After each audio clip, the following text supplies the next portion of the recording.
So Yannick Sinner and Alexander Bublik, they're facing off in the quarterfinals in Miami. Now, we're going to go through their matches one by one, and then we're going to talk about who I think will win. So, Sinner first, he's played three matches.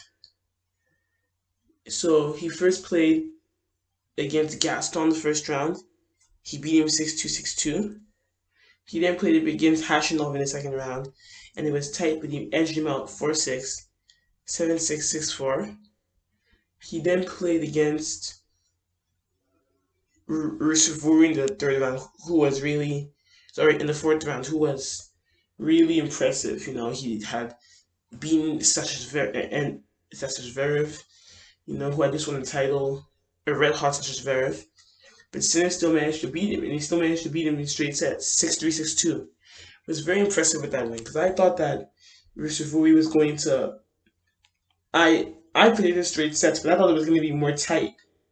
But Sinner managed to still get it done in straight sets. And now he has to be good because he's facing the Bublik, who has been in good form so as well. Now Bublik, he's also played three matches.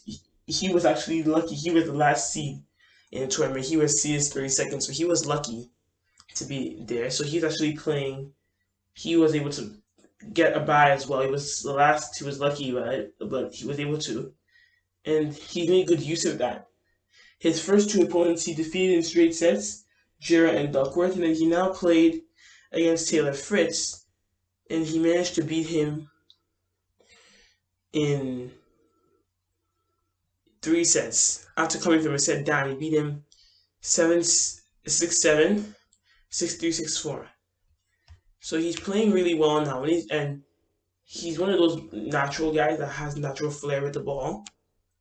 So he's a very good player, and it seems like he's also more focused this year, so that's a good sign as well. Because he can be really tough when he's focused. Now Sinner and Bublik, they've never met. They've met once. They met in Dubai, just like a couple weeks ago, and Sinner won that when he came from a set down though. But Sinner won that 2-6, 7-6, 6-4. So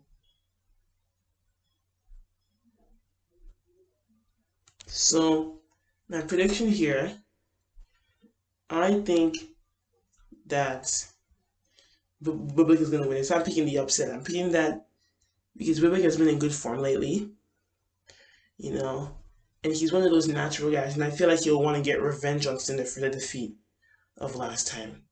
So as a result, I feel like Bublik will be able to pull off the upset. I think he'll be able to pull off the upset. So as a result, my pick is Bublik in 3. I think that's obviously Sinner is the favorite, and I won't be surprised if he won. But I'm going to pick Bublik in 3 sets because he's played really well. So my prediction here is Bublik in 3 because he's playing good, and I think that he's really finally reaching where he wanted to reach. So Bublik in 3 sets for me. So Daniil Medvedev and Roberto Bautista are good. They're facing off in the quarterfinals of Miami. So, as I do with all these videos, go through each of them one by one. I guess by now, if you're a regular viewer, you know the drill. If you're not, go check out some of my previous videos. You'll see I explained it. We always go through the head-to-head. We go through each of the players individually, then we make the prediction from there. So, we're going to start with Medvedev. Medvedev, he has played really well so far. It looks like he has overcame slightly the cramps he had, even though he was cramping in his last match. It looks like he's actually overcome it, and he's playing well again. So he first played in his first round match. He won it in straight sets, 6-3, 6-2 against Lou. His second round match, he played against Popperin, and it was a tough grind. Popperin saved 3 match points to take it to a third, but Medvedev was able to close it out 7-6, 6-7, 6-4. He then played TFO, and he did a good job of beating him 6-4, 6-3. So Medvedev, he's playing well, and he can be very tricky to handle, especially when he's at his best.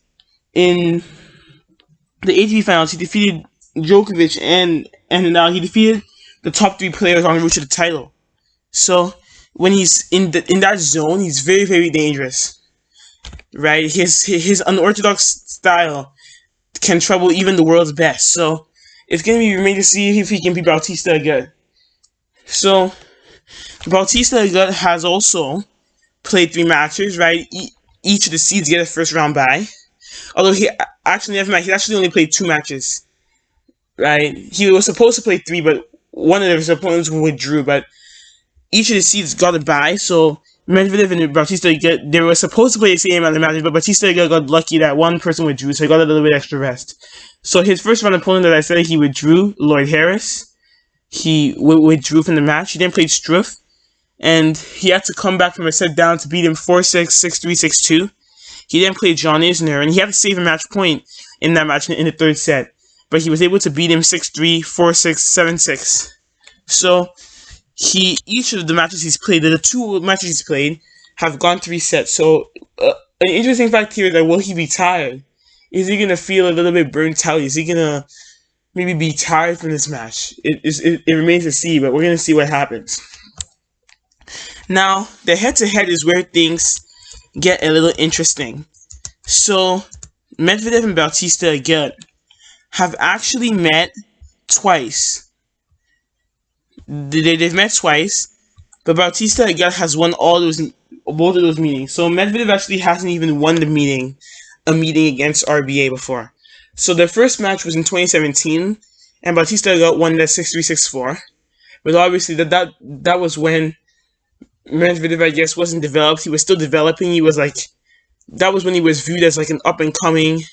Well, he is still an up and coming player, but he was viewed as he was very young then. He was not even near the level he is now. But they did play recently. They played in 2020 last year in Cincinnati. The first tournament officially for the men back after the pandemic in Cincinnati last year. And Bautista won that match 1-6, 6-4, 6-3. So Bautista seems to be able to beat Medvedev because he's beaten him twice in a row. So Medvedev, a question here is, will his confidence be drained? Will he be feeling confident about beating RBA? So that's an interesting fact to note, is that Bautista has won both of their meetings. So my prediction here for this match, I think though that Medvedev will get revenge. That's my prediction. He's been playing pretty well, and he's only dropped 1 set, while Bautista again has kind of had the harder path. He's dropped 2, although maybe his opponents were a little bit tougher, I guess, but still, I think that Medvedev will be able to win this. I think that by now he should have figured out the RBA puzzle, and I think he should be able to get through this one, especially what he displayed in his last match against TFO. It displayed that it looks like he's fully free from the cramps that were bothering him in the last match. So as a result, I think that he can beat RBA. So my prediction here is Medvedev in 3 sets. RBA would definitely take a set, that's no doubt. I don't think that Medvedev will win this in straights, but I think that Medvedev will win this in 3 sets. So my prediction is Medvedev in 3 sets. So Sebastian Korda and Andrei Rublev, they're facing off in the quarterfinals of Miami. Now both of them have really had tough paths to the quarters. Well, actually, let me take that back. One of them has, not all, not both though. Let's start with Korda's match. So Korda, he's had to play 4 matches because obviously he wasn't seeded, right? He wasn't seeded, so he had to play extra matches because he wasn't seeded in the tournament. He was unseeded, so he has to play. So he doesn't have the luxury of getting a first round bye. So he first played Albert. That was pretty easy, 6-3, 6-0. He played Fonini, came down from a set, 1-6, 6-4, 6-2. He played Karatsev in the 3rd round, and in a shocker, he defeated him 6-3, 6-0. As I said, they did meet in qualifying in Roland Garros last year, and Korda won. So Korda maintained his perfect record over Karatsev. Then he now plays Schwartzman, and that was a tough match. Because while Korda was in the lead at the time, Schwartzman kept coming back. He kept fighting. He didn't give up, but Korda managed to finish it, and he won it 6-3, 4-6, 7-5. So Korda had to play 2 3-setters so far, but he's been pretty good. He's made his first quarterfinal. He's a great up and coming player. He's definitely going to do well in the future. You know, he's a good youngster, a good young player, and I'm sure that he's going to win some titles eventually, because he's really a great up and coming player, and he's definitely going to dominate. And he's into his first Masters 1000 quarterfinal just a couple months after he reached the final of Delray Beach. So his breakthrough is definitely coming soon, we know, and that would be nice for us fans to be able to watch. But not only that, but he's really playing well now. So that's a good sign, because he has to be at his best if he wants to have a chance of beating Rublev. Now Rublev, he's had a pretty easy path to the quarterfinals. He's played 3 matches because he had a first round bye, right? As virtue of being a seed, he had a first round bye, so he had the luxury of only have to play 3 matches. He in both of his first 2 matches, he only dropped 6 games combined. He played Tennisangren. He beat him 6-1, 6-2. And he played Fucsovics, who jokingly told Rublev that, I don't want to play you anymore this year, when they met at another event this year. But unfortunately, Fucsovics, he did not get his wish, and Rublev ended up winning the match 6-2, 6-1. He demolished him completely. And the scoreline in the first and second match that Rublev played, it was the same. The only difference was that the sets were swapped, but other than that, the scoreline was the same scoreline. But he then played Cilic, and Cilic was definitely a tougher test for Rublev, no doubt. Cilic definitely challenged Rublev more, but he was still able to come through 6-4, 6-4. So a good victory for Rublev. So, because Cilic, he did put up more resistance than all his other opponents did, but Rublev was still able to come through in that match, 6-4, 6-4. So good. It was a good victory for Rublev, because he's gonna need that confidence, especially. Now, let's go through the head-to-head. So Rublev and Korda, they've never met before. They're young players, and it's not because they're young, but just because they haven't really. Korda only recently broke out, so he hasn't met a lot of players. So Rublev and Korda haven't met, so their head-to-head is 0-0. So my prediction here for this match, I think that based on everything, based on the fact that Korda has played a couple 3-setters and the fact that Rublev has had an easier path, I'm going to say Rublev is going to win this. I also think that he's going to win this in straight sets. I don't think it'll be easy, though. At first I was thinking 3 sets, but I'm thinking no. I think Rublev will get this in straight sets, but I'm thinking more of like 2 tight sets. I'm thinking more of 2, maybe a tiebreaker in the first set, and then maybe he then is able to find out the game, and then he wins, and then he goes to victory. I'm thinking more of like a first set will be tight, maybe you'll go to a tiebreak, maybe the second set too, but I'm just thinking that it's going to be straight sets. I don't think it'll be easy, though. Korda's a great up-and-coming player, but I don't think he's there yet to be able to defeat Rublev, and Rublev has been playing really amazingly, especially now. So I don't think Korda can do it yet. You know, it's unlikely that this will be the last meeting between the 2 players. Both of them are great up-and-coming players, but I think Rublev is just the more developed at this stage. Rublev is the more developed. Korda is still developing, and I'm sure he will be a force to be reckoned with in the future, but he's not quite there yet. So my pick here is Rublev to win this in straight sets. It won't be easy, but it's going to be a straight sets win for Andrei Rublev into the semifinals of Miami for the first time. So Stefanos Tsitsipas and Hubert Hurkacz, they're facing off in the quarterfinals of Miami. This is the last of the quarterfinals to be decided. So Tsitsipas, let's go through his. So he's played 3 matches with the luxury of having a first round bye as being a seed. By virtue of being a seed, he gets a first round bye. So he first played the lucky loser. He defeated him in straight 6-1, 6-4. Jumher. He then played Nishikori, and that was a tough one. He had to go 3 sets for that one, but he managed to close that match out. He managed to win that 6-3, 3-6, 6-1. Then he played Sonego in the 4th round. And Sonego is a tough opponent because he had upset tough players in the past.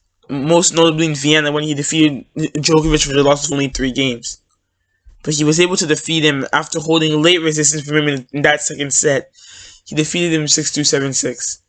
So he now plays Hurkacz in the quarterfinal, and he will go into confidence because he has like an emphatic head-to-head lead. We'll talk about that soon, but he has an emphatic head-to-head lead against him. So let's now talk about Hurkacz. So he also has only played 3 matches. He had the first round bye as well. He was a seed as well. He played Kudla in the first round, beat him 7-6, 6-4. He then played Shapovalov and he beat 6-6, 3-7-6. And in the Raonic, he then beat him in 3 sets, 4-6, 6-3, 7-6. At first in that match, I thought that the match was going towards Raonic. I was like, oh, I was thinking, hey, Raonic is going to win this easily. That was my thought. I didn't realize that, hey, Hurkacz would come back. So that was a good comeback from him to close it out in 3 sets. And now he's going to play Tsitsipas in the quarterfinal. And interestingly, both of them have played 1 3-set match. Both Hurkacz and Tsitsipas. So fatigue may not be too much of a factor because both of them have had to play a 3-set match at least once in this tournament. Now, Tsitsipas and Hurkacz, they faced off 7 times. And Tsitsipas holds an emphatic 6-1 head-to-head lead. So we're going to go through all their matches. It's going to be a long list, but we're going to go through all of them one by one. They played, the first time they met was in the Next Gen ATP Finals. And Tsitsipas won that one 4-1, 4-3, 4-1. That was the modified scoring. They have modified scoring in the Next Gen ATP Finals. So the modified scoring was 4-1, 4-3, 4-1. That's the way he won it. They then played in Marseille in the following year, 2019. That was an indoor hard court. Tsitsipas won that 6-4, 6-2. In Dubai, they played in 2019. Tsitsipas won that one in 3 tight sets, 7-6, 6-7, 6-1. Well, the third set maybe not so tight, but the first 2 were. They played in Canada in 2019. Hurkacz got that victory finally against him, 6-4, 3-6, 6-3. They played in Shanghai, and Tsitsipas had to also do it in 3 sets as well. 7-5, 3-6, 7-6. In Rotterdam, Tsitsipas won that one 6-7, 6-3, 6-1. That was 2020 though. 2020 version of Rotterdam, not this year. But they did play this year in Rotterdam. And Tsitsipas won that one 6-4, 4-6, 7-5. So interestingly, apart from their match in Marseille, all their matches have gone 3 sets. All of them. So it's going to be interesting to see what will happen here because it looks like Hurkacz has proved a tough opponent for Tsitsipas. You know, he's had to fight to always get the win. So it's going to be interesting what Tsitsipas will be able to come up with here. So in terms of predicting him, I'm going to pick Tsitsipas to win. He's the favorite. He's looked good in his first 3 matches here in Miami. Nishikori was tough, but he still managed to do it. And Sonego, he was able to, close it out after. It could have been problematic. Sonego put up some firm resistance in that second set, took it to a tiebreak, but Tsitsipas was able to get the win in the straight set. So he's looking pretty good, and I think that he can win this match. I think that Tsitsipas is gonna get the win. I don't think it'll be easy though. I think a lot of their other matches, this one will go 3 sets. I'm sure, but Tsitsipas will be able to win this in 3 sets. That's what I think, because all their matches have gone 3 sets, all of them. So I think that's what Tsitsipas will do. He's going to win this in 3 sets. He's going to get the win, but it won't be easy. It's going to be a 3-setter. It's probably going to likely be a 3-setter. My prediction is Tsitsipas in 3 sets for the win.